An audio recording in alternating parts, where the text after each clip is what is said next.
November 20th, 2024. A woman walked into a parole hearing at the Leith Correctional Institution in South Carolina. She was 53 years old, had been in prison for 30 years, was appearing before a parole board for the first time. Her name was Susan Smith, and she wanted freedom. Susan sat before the board via video link. Looked older, grayer, the decades behind bars visible on her face. She'd prepared a statement, would ask for mercy, for a second chance, for release after 3 decades of incarceration. But 2 people would never get a second chance, would never grow older, would never have their own lives. Michael Smith, who was 3 years old in 1994, and Alex Smith, who was 14 months old, Susan's sons. The children she'd strapped into their car seats on October 25, 1994. The children she'd watched drown when she rolled her car into a lake. If you believe some crimes can never be forgiven, like share, subscribe, and turn on notifications.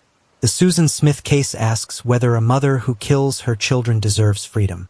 This parole hearing had been anticipated for months. Susan became eligible for parole after serving 30 years of her life sentence. Under South Carolina law, she'd been sentenced to life with the possibility of parole. That possibility was now real. The board would decide if she'd shown remorse, if she'd been rehabilitated, if she deserved to walk free. The nation was watching. The case from 1994 had captivated America, had been one of the most shocking crimes of that decade. A mother killing her own children, then lying about it, blaming a fictional black man, starting a massive manhunt, all to cover up what she'd done. People who remembered the case were outraged that Susan was even eligible for parole, that she might go free, that she might live a normal life while her sons stayed dead. Forever 3 and 14 months old. Forever trapped in that car at the bottom of John D. Long Lake. Others argued that 30 years was enough, that Susan had been young, troubled, making terrible decisions, that she'd served her time, that life sentences with parole exist for a reason, that rehabilitation and mercy matter in the justice system. The parole board's job was to evaluate Susan Smith objectively, to look at her prison record, her behavior, her remorse, her risk to public safety, to decide if the woman sitting before them was the same person who'd committed that horrific act 30 years ago. David Smith, Susan's ex-husband and the father of Michael and Alex, was there. He'd fought against this parole, had written letters, had organized opposition, had never forgiven Susan, never would. His sons were dead because of her. He wanted her to stay in prison forever. The boys' family members prepared victim impact statements, would tell the board about the grief, the loss, the hole left by Michael and Alex's deaths, would beg the board not to release Susan, to keep her locked up, to ensure she never experienced freedom while their boys never would.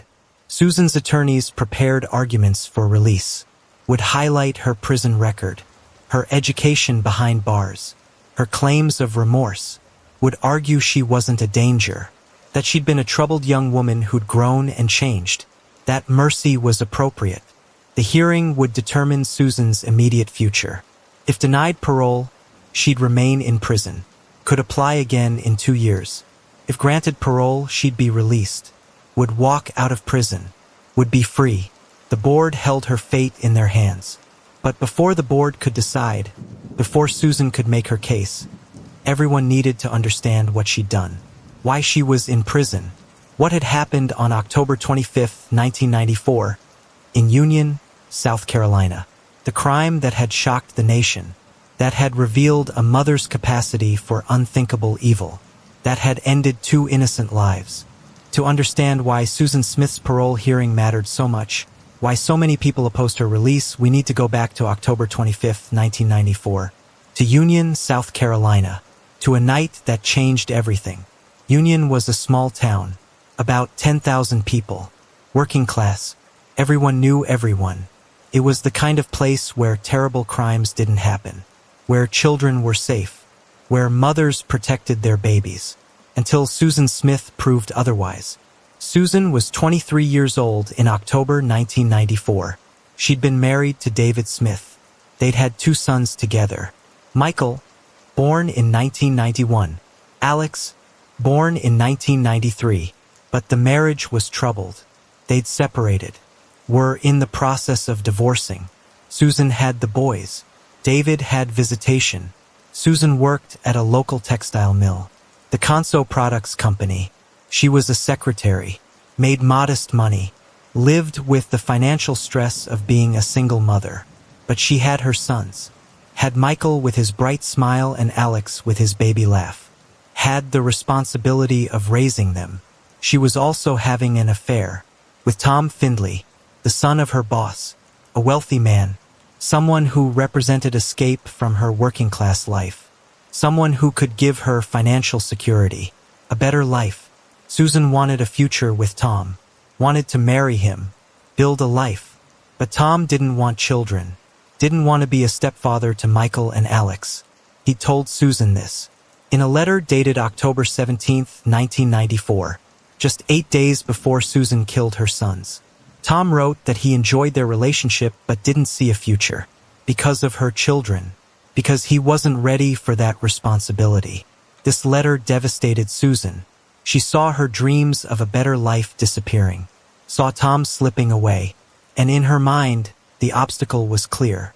Her sons, the children who stood between her and what she wanted, the babies who complicated her life, who made her undesirable to the man she wanted. October 25, 1994, started as a normal day. Susan had the boys, drove them around, went about her errands. But something was building. Some terrible decision was forming. By evening, Susan had made up her mind. Her sons had to go. Around 9 p.m., Susan strapped Michael and Alex into their car seats in her Mazda Protege. Michael in his booster seat, Alex in his infant carrier, both secured, both safe with their mother, both trusting her completely. They had no idea what was about to happen. Susan drove to John D. Long Lake, a body of water just outside Union. Quiet, isolated, dark at night. She drove to the boat ramp, put the car in neutral, got out, and pushed. The car rolled down the ramp, into the water, started sinking. Michael and Alex were inside, strapped in their seats, unable to escape. The car filled with water, sank beneath the surface. The boys drowned, trapped, terrified, calling for their mother who wasn't coming, who'd left them to die, who was standing on the shore watching them disappear. Susan didn't call for help, didn't try to save them, didn't dive in.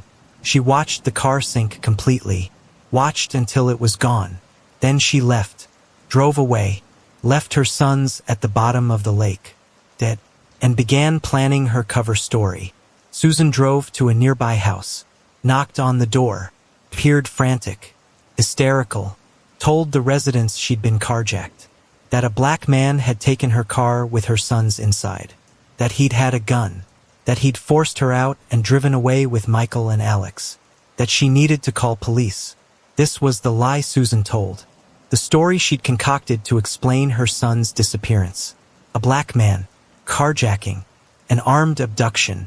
She'd chosen this narrative deliberately, knew it would be believed, knew it played on racial fears, knew it would divert suspicion from her.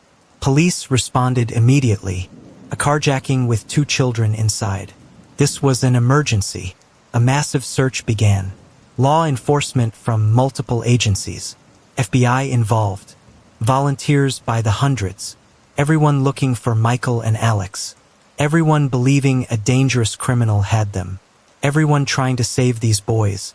Susan appeared on television, made tearful appeals for her son's return, begged the carjacker to give them back, said she just wanted her babies home, cried for the cameras, played the desperate mother, the grieving victim, and America believed her, sympathized with her, prayed for her son's safe return.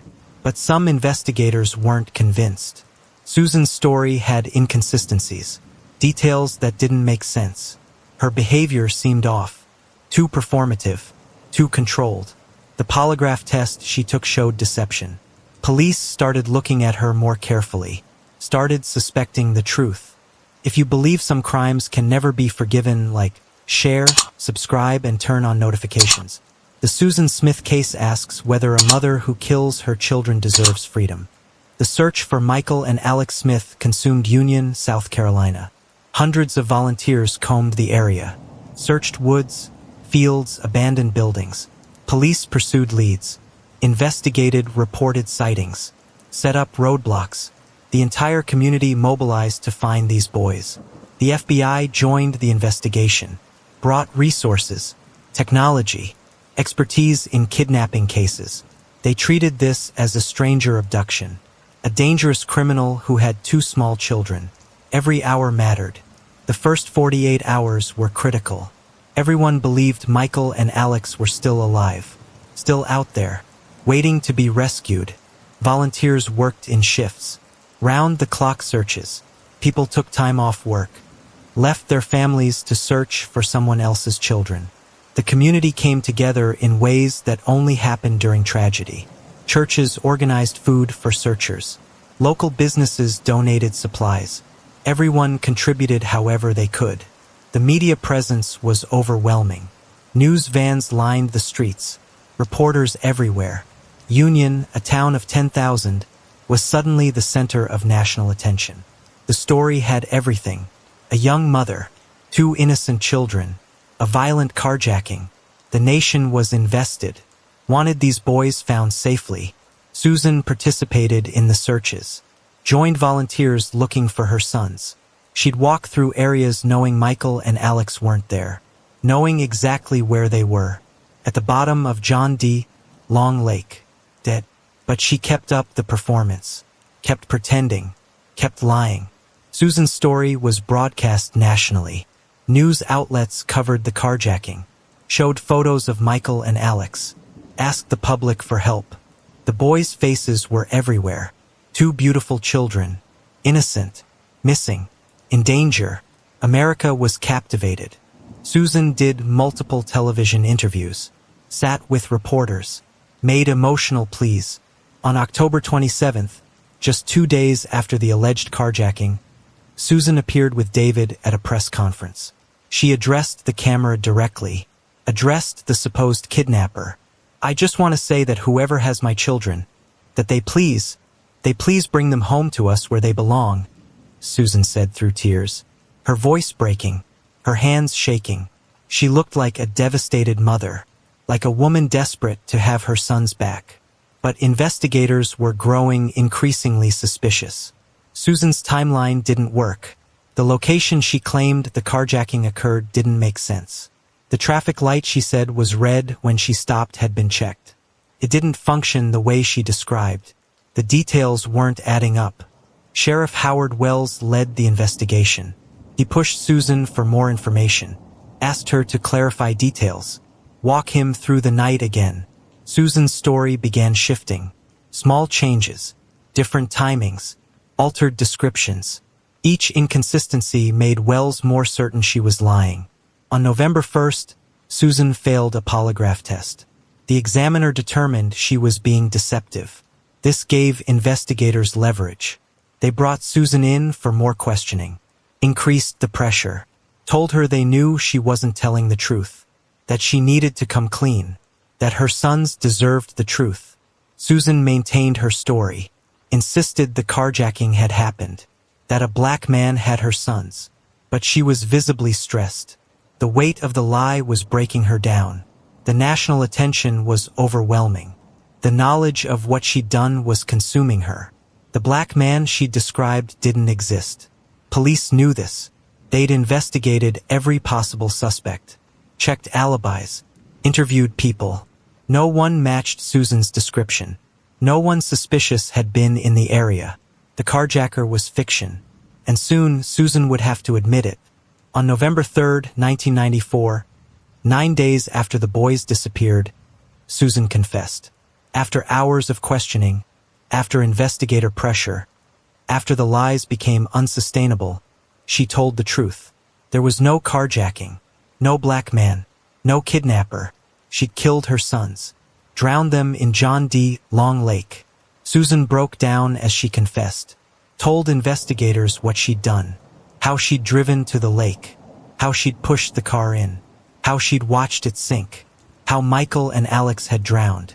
She led investigators to the location, showed them exactly where. Divers went into John D. Long Lake. In about 18 feet of water, they found the Mazda, upside down, perfectly preserved in the cold water. They brought it up carefully, opened it. Inside, still strapped in their car seats, were Michael and Alex.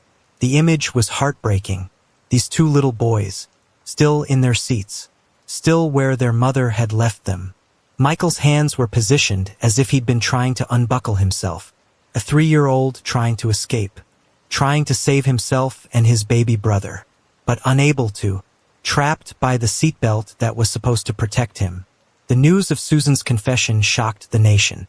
This mother they'd sympathized with, who they'd prayed for, who they'd believed was a victim. She was the killer. She'd murdered her own children, drowned them, lied about it, let the community search while knowing exactly where the boys were. It was unimaginable. The revelation about the false accusation against a black man also outraged people. Susan had deliberately used racial stereotypes, had blamed a fictional black criminal, had put black men in the area under suspicion, had weaponized racism to cover her crime. This added another layer of evil to what she'd done. David Smith was destroyed. The mother of his children had killed them. The woman he'd once loved had drowned his sons. For what? For a man who didn't want children? For a relationship? For freedom? The motive seemed impossibly selfish, impossibly cruel. Susan was arrested, charged with 2 counts of murder, held without bond. The case against her was overwhelming. Her confession, the physical evidence, the bodies in the car. Everything proved she'd deliberately killed Michael and Alex. The only question was whether she'd face the death penalty. South Carolina prosecutors announced they would seek death. This was a capital murder case. 2 children, killed by their mother. Prosecutors believed Susan deserved the ultimate punishment. That this was one of the worst crimes imaginable. That execution was appropriate. Susan's defense attorneys had an enormous challenge. Their client had confessed, had killed her children. How could they defend that? How could they save her from death row? They'd have to humanize Susan, make the jury see her as troubled rather than evil, argue for life in prison instead of execution. The trial was scheduled for 1995, would be one of the most watched trials of the decade. The nation wanted to understand how a mother could do this, what could drive someone to murder their own children, whether Susan Smith deserved any mercy, whether she should live or die. The trial of Susan Smith began in July 1995 in Union, South Carolina. The courthouse was surrounded by media, cameras everywhere, reporters from across the country. The nation was watching, wanted to see justice for Michael and Alex, wanted to understand how this happened. The prosecution team was led by Solicitor Tommy Pope. His job was to prove Susan deliberately murdered her sons, to show premeditation, to convince the jury she deserved the harshest punishment. He had strong evidence. Susan's confession, the bodies, the lies, everything pointed to cold-blooded murder. The defense was led by David Bruck, a noted death penalty opponent. His job was to save Susan's life. He couldn't argue innocence. Susan had confessed. The evidence was overwhelming. Instead, he'd argue mitigation, that Susan was mentally ill, that she'd been abused, that she deserved life in prison, not death. Jury selection took time. Finding impartial jurors was challenging. Everyone knew about the case. Everyone had opinions. Eventually, a jury was seated. They'd decide Susan's fate, whether she'd spend life in prison or be executed. The prosecution's case was straightforward. They showed the timeline. October 25th, Susan drove to the lake, pushed the car in, watched her sons drown. Then she lied, made up the carjacking story, let the community search, let people believe a dangerous criminal had the boys, all while knowing they were dead. Prosecutors presented Susan's motive.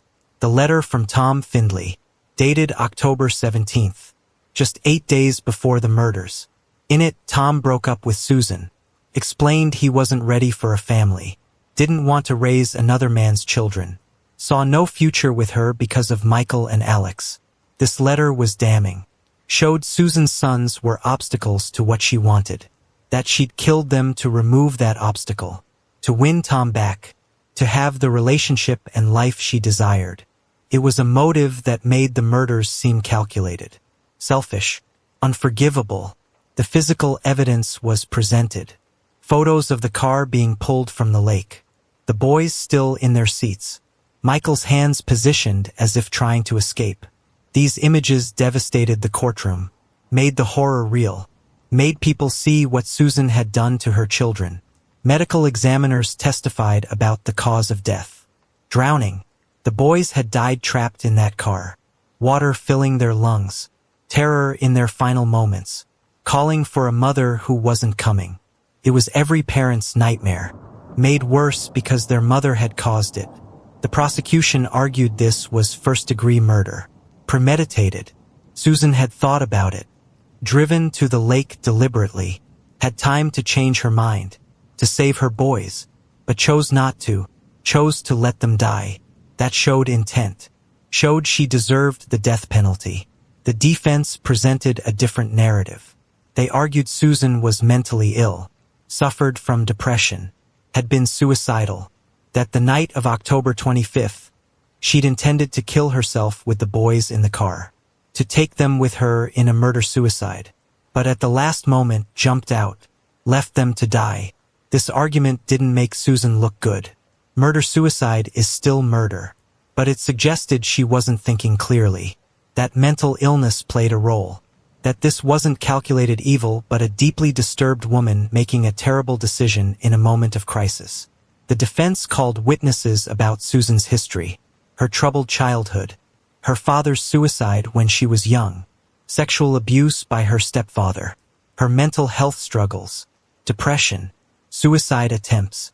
They painted Susan as a victim herself, someone shaped by trauma, who made horrific choices but deserved understanding.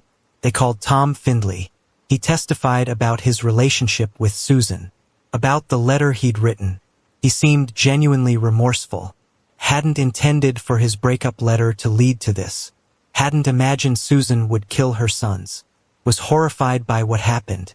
The defense argued Susan should spend life in prison. That she'd have decades to think about what she'd done. To suffer. To live with guilt. That execution was too easy. That life behind bars was the appropriate punishment. The prosecution countered that Susan didn't deserve mercy. That Michael and Alex got no mercy. That they died terrified and alone. That their mother should face the ultimate punishment. That society should say clearly, murdering your children means death. After days of testimony, both sides rested. Closing arguments came. The prosecution urged the jury to deliver justice. To give Susan what she'd given her sons. No mercy. The defense begged for life. For recognition that Susan was human. Flawed. Broken. But not deserving of execution. The jury deliberated. On July 22, 1995, they returned a verdict. Susan Smith was guilty. Guilty of 2 counts of murder. No surprise. The evidence was overwhelming. Susan showed little reaction. Just stared ahead. The reality sinking in. Now came the sentencing phase. Would Susan face death or life in prison? The jury deliberated again. This time on her punishment, on whether a mother who drowned her sons should live or die. The answer would determine Susan's future, and send a message about how society views mothers who kill their children. If you believe some crimes can never be forgiven, like share, subscribe, and turn on notifications. The Susan Smith case asks whether a mother who kills her children deserves freedom. The sentencing phase of Susan Smith's trial was crucial. The jury had convicted her of murder. Now they'd decide her punishment, death or life in prison. South Carolina law required the jury to find aggravating factors to impose death, to determine if this crime deserved the ultimate penalty. The prosecution argued aggravating circumstances clearly existed. Susan had murdered 2 victims, her own children, children who were helpless, who depended on her, who trusted her. The betrayal was total, the crime horrific. Prosecutors said this was exactly what the death penalty was designed for. They showed the jury photos of Michael and Alex when alive, smiling, playing, full of life and potential, then showed them dead in the car. The contrast was devastating. These boys should be alive, should be growing up, should have futures. Susan had taken all of that from them. The defense presented mitigation evidence, reasons why Susan's life should be spared. They called mental health experts who testified about Susan's depression, her childhood trauma, her father's suicide, sexual abuse by her stepfather starting when she was 15, attempted suicide when she was 18. The defense argued Susan's mental state was severely compromised, that she'd been suicidal on October 25th, that her decision to drown her sons was connected to her own desire to die, that she was deeply mentally ill, that this mitigated her culpability, made death inappropriate. They called family members. Susan's mother testified, begged for her daughter's life, said Susan needed help, not execution, that the family had suffered enough loss, that killing Susan wouldn't bring Michael and Alex back, would just create more death. David Smith, Susan's ex-husband, gave a powerful victim impact statement. He talked about his sons, about who they were, Michael's personality, Alex's baby smile, what he'd lost, the future stolen from them, the grandchildren he'd never have, the life destroyed by Susan's actions. But remarkably, David said he didn't want Susan executed, said he didn't believe in the death penalty, that Susan should spend life in prison, that execution wouldn't help, wouldn't bring his boys back. This stunned many observers. The father of the victims asking for mercy for their killer. The jury deliberated on sentencing for several days. The decision was difficult. Susan had done something unthinkable, but she was human, troubled. The case tested the jury's beliefs about justice, mercy, and punishment, about whether some people are beyond redemption, whether death is ever appropriate. On July 28, 1995, the jury announced their decision. Life in prison, not death. Susan Smith would spend the rest of her life behind bars, eligible for parole after 30 years. The jury had chosen mercy, had decided execution was too extreme, that life without freedom for decades was sufficient punishment. The verdict was controversial. Many people wanted Susan dead, believed she deserved it, were outraged that she'd live while her sons stayed dead, felt the jury had been too lenient, that this sent the wrong message about mothers who kill their children. Others supported the decision, agreed with David Smith that execution wouldn't help, that life in prison was severe punishment, that Susan would spend decades suffering, that mercy was appropriate even for terrible crimes, that the death penalty was wrong regardless of the crime. Susan was sentenced to life with possibility of parole after 30 years. This meant she'd serve at minimum 3 decades, would be 53 years old before even being eligible for a parole hearing, would spend the prime of her life in prison. The judge imposed this sentence and Susan was taken away. She was sent to the South Carolina Department of Corrections, would spend years in prison, would have to live with what she'd done, with the knowledge that she'd murdered her own children, that Michael and Alex were dead because of her, that she'd never hold them again, never see them grow up, because she'd ended their lives. The question in 1995 was whether Susan would survive 30 years, whether she'd change, whether she'd show genuine remorse, whether by 2024, she'd be a different person than the 23-year-old who drowned her sons, whether she'd ever deserve freedom. The answer would take 3 decades to emerge. Susan Smith entered the South Carolina prison system in 1995. She was 23 years old, sentenced to life with possibility of parole in 30 years. The question was, what kind of inmate would she be? Would she be remorseful? Would she change? Would she earn the possibility of parole? The answer over 30 years was troubling. Susan's prison record was not good. Not the record of someone genuinely rehabilitated. Not someone who'd earned a second chance. Instead, Susan showed a pattern of bad behavior, of manipulation, of using her notoriety in inappropriate ways. In the early years of her incarceration, Susan adjusted to prison life. She was housed in protective custody initially. High-profile inmates often are. Other prisoners knew who she was, what she'd done. Child killers are despised in prison. Susan needed protection from inmates who might harm her. But Susan discovered she had a different kind of power. Her notoriety made her interesting. Guards knew her story. Some were curious about her. Susan learned to use this attention, to manipulate it, to get things she wanted. This would become a pattern. In 2000, just 5 years into her sentence, Susan had an affair with a prison guard. His name was Houston Cagle. He lost his job over the relationship, was charged with misconduct. Susan had violated prison rules, had manipulated a guard into a relationship, showed she hadn't learned, hadn't changed. This wasn't the only incident. In 2001, Susan had another inappropriate relationship with a different guard, Lieutenant Alfred Rowe. This resulted in his termination as well. Susan was accumulating disciplinary issues, was using sex and manipulation to get attention, to feel powerful, even in prison. In 2010, Susan was found with marijuana in her cell. She'd gotten drugs through another inmate.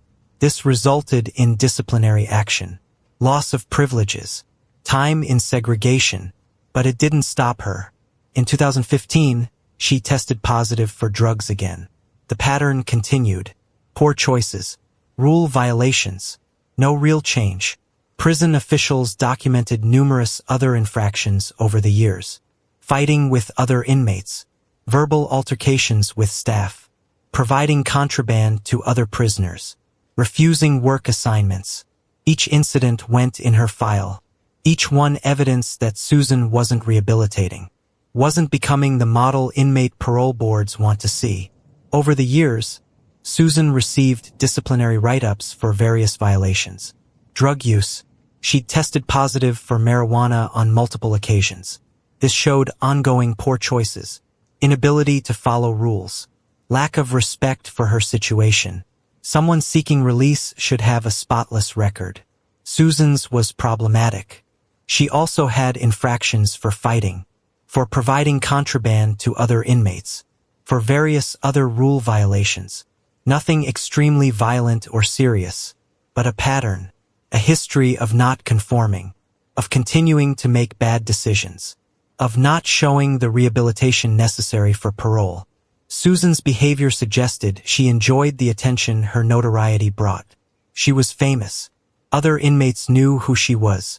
Guards knew her story. She used this, manipulated it. Rather than showing humility and remorse, she seemed to revel in being known, in being special. During her time in prison, Susan completed her GED, took some college courses. This was positive, showed she was using her time constructively in some ways. But education alone doesn't prove rehabilitation, especially when combined with a disciplinary record showing ongoing problems. Susan also participated in some prison programs, counseling, religious services, activities meant to help inmates change. Whether she was genuinely engaging or just going through motions to look good for parole was unclear. Her behavior suggested the latter. Over 30 years, Susan never showed genuine remorse publicly, never spoke about Michael and Alex in ways that seemed truly grief-stricken, never demonstrated understanding of the magnitude of what she'd done. This lack of remorse was noted by observers, by victims' advocates, by people following the case. David Smith remarried, built a new life, but never forgot his sons, never stopped grieving, never forgave Susan. He visited their graves regularly, kept their memory alive.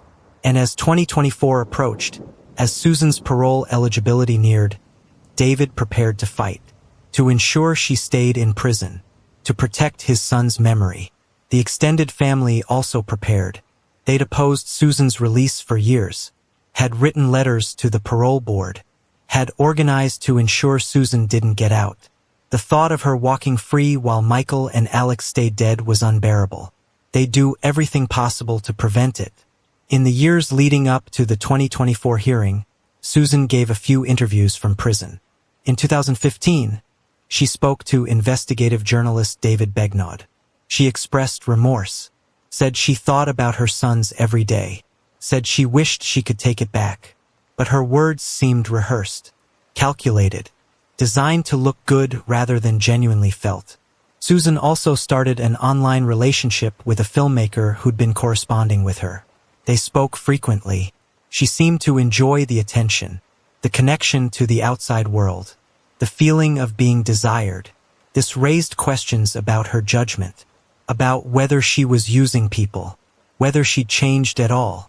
As November 2024 approached, as Susan's parole hearing date was set, the nation prepared to revisit this case, to evaluate whether Susan Smith deserved freedom, whether 30 years was enough, whether a mother who drowned her sons should ever walk free. The hearing would answer these questions, would determine Susan's future, would show whether mercy or justice would prevail.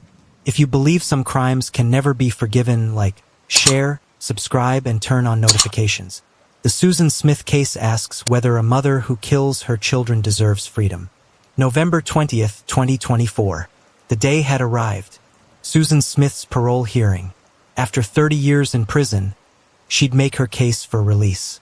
The hearing would be conducted via video link. Susan appearing from prison, the parole board watching remotely, family members and the public able to view.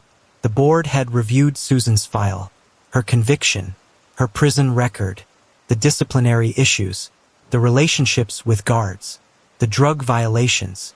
Everything was there. They knew her history, knew what she'd done, knew how she'd behaved behind bars. Now they'd hear from her, and from others. Susan was given the opportunity to speak first, to address the board, to explain why she deserved parole.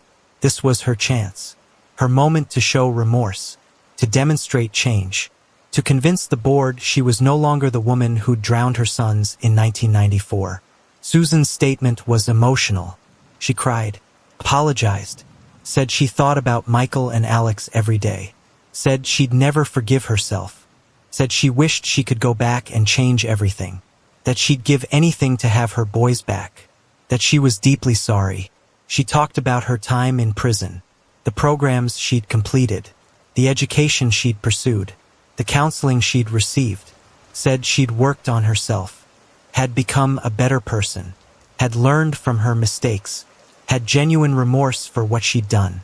Susan said she'd be a productive member of society if released, would work, would contribute, would live quietly, wouldn't seek attention or notoriety, just wanted a chance to live the rest of her life free, to honor her son's memory by being better.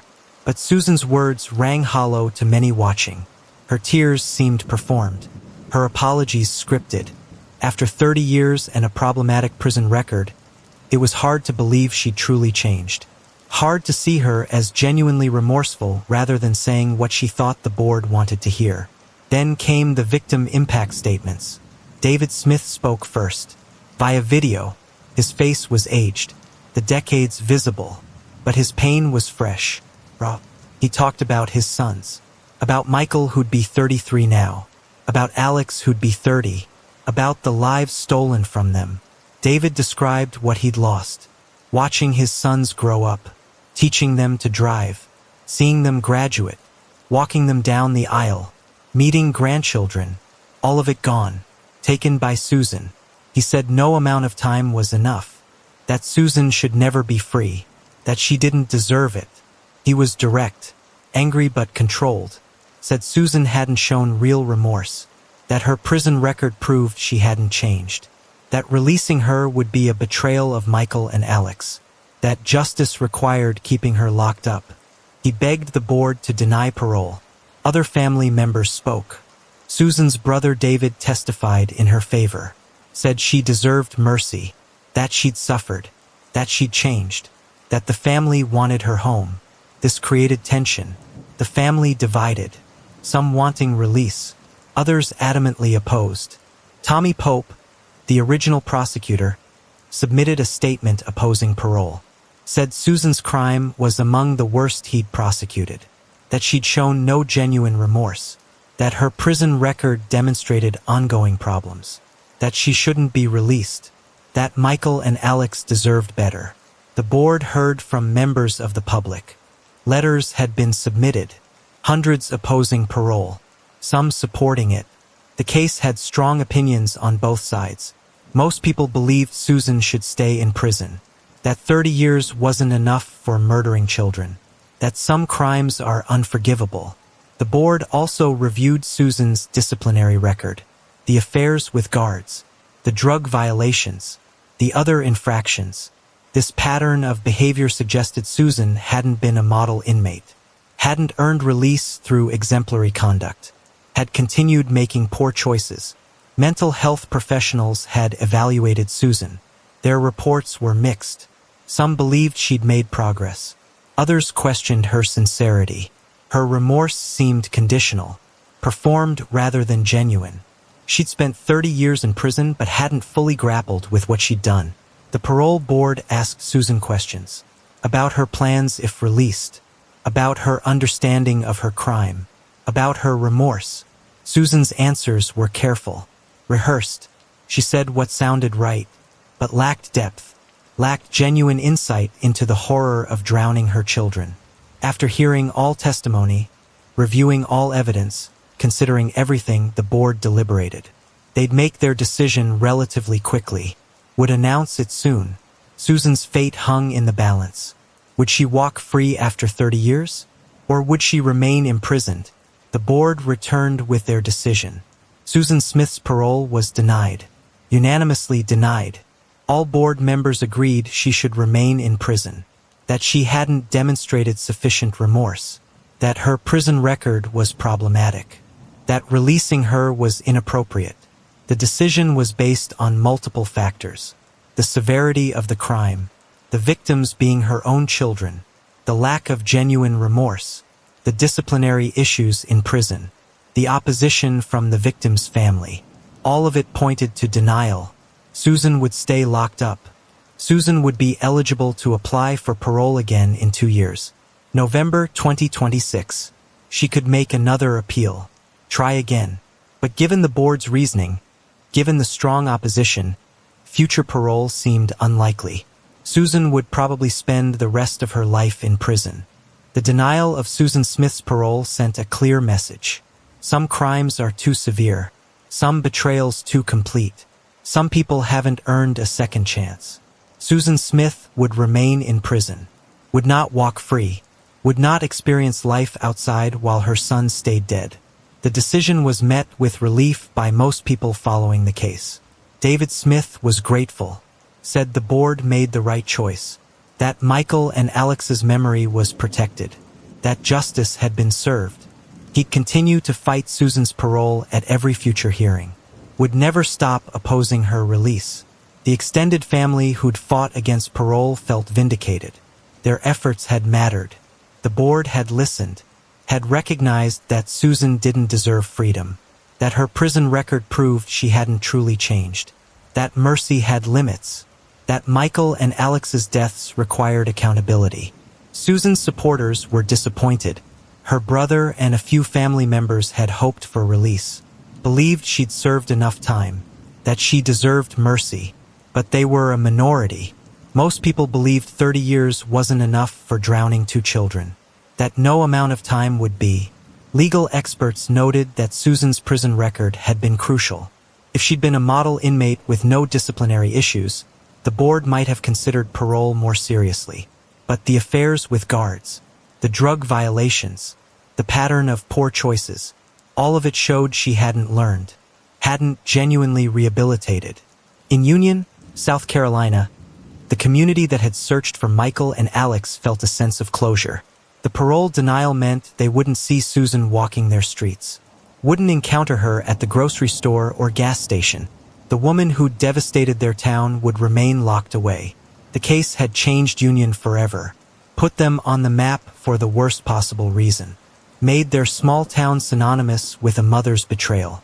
30 years later, people still talked about it, still remembered where they were when they learned the truth. still felt the shock and heartbreak. John D. Long Lake remains a somber place. Some locals avoid it entirely, can't separate it from what happened there. Others visit to pay respects, to remember 2 little boys who died there. The lake itself is quiet, peaceful, but forever marked by tragedy. The case sparked renewed discussion about parole for violent offenders. Should people who kill their children ever be eligible? Should life without parole be mandatory for these crimes? South Carolina had allowed parole possibility when Susan was sentenced in 1995. Would they today? Some argued for stricter laws, said that anyone who kills their children should die in prison. That parole eligibility sends the wrong message. That society must say clearly, murdering your children means never being free. That Susan's case proves the need for harsher sentencing. Others defended the parole system, said it exists for a reason, that people can change, that mercy matters, that even for terrible crimes, the possibility of redemption should exist, that denying parole when appropriate is different from eliminating parole eligibility altogether. The case also raised questions about female offenders.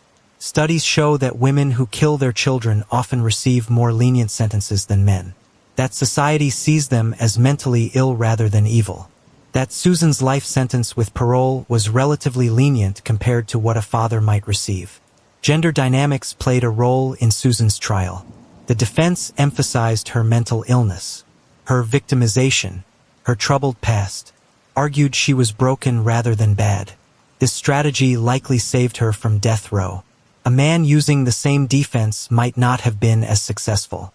Susan's false accusation against a black man also remained significant. She'd used racial stereotypes to deflect blame, had put black men under suspicion, had weaponized racism to protect herself. This added dimension to her crime, showed calculation and cruelty beyond the murders themselves. The case highlighted how missing children cases are handled.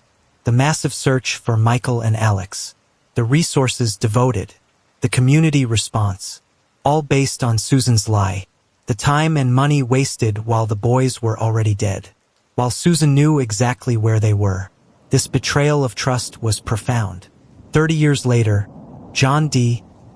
Long Lake remains associated with this tragedy. People avoid it, see it as a place of death, of horror.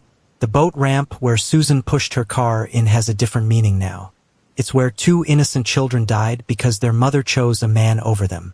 Michael and Alex Smith would be 33 and 30 years old in 2024, would likely have families of their own, careers, lives. All of that was stolen by the person who should have protected them most, their mother, the woman who should have loved them unconditionally, who instead killed them for the most selfish reasons imaginable. David Smith keeps their memory alive, visits their graves, talks about them, ensures they're not forgotten, not reduced to just victims in a famous case, but remembered as the children they were, as the people they should have become, as his sons who deserved better. The parole denial means Susan will be at least 55 before her next hearing in 2026. She'll likely be denied again, and again at every future hearing. She'll probably die in prison, will never experience freedom, will spend the rest of her life behind bars for drowning Michael and Alex in 1994. Some say this is justice, that Susan deserves to suffer for what she did, that she should never know freedom while her sons never will. Others say it's mercy enough that she wasn't executed, that life in prison, even with parole possibility, is severe punishment. Both perspectives have validity. What's clear is that Susan Smith's crime shocked America's conscience, forced us to confront how a mother could kill her children, what desperation or evil could drive such an act, whether some people are beyond redemption, whether mercy has limits, whether some crimes can never be forgiven. The 31 years since 1994 haven't answered all these questions. But they've shown that society hasn't forgotten, that Michael and Alex's deaths matter, that Susan's crime requires accountability, that parole boards take their responsibility seriously, that justice, imperfect as it is, can still be served. Susan Smith will remain in prison, will have opportunities to seek parole every 2 years, will probably be denied each time, will likely die behind bars, and most people believe that's appropriate. That's what she deserves for drowning her sons in John D. Long Lake on October 25, 1994. Rest in peace, Michael and Alex Smith. You deserved a life, deserved a mother who loved you, deserved to grow up, deserved a future. You got none of that, but you are remembered. Your deaths meant something. Your lives mattered. And your mother will spend her life in prison for taking those lives away. Susan Smith's next parole hearing is scheduled for November 2026. Subscribe to stay updated on this case and others like it. If you believe some crimes can never be forgiven, like share, subscribe, and turn on notifications. The Susan Smith case asks whether a mother who kills her children deserves freedom. Stay safe and see you in the next case.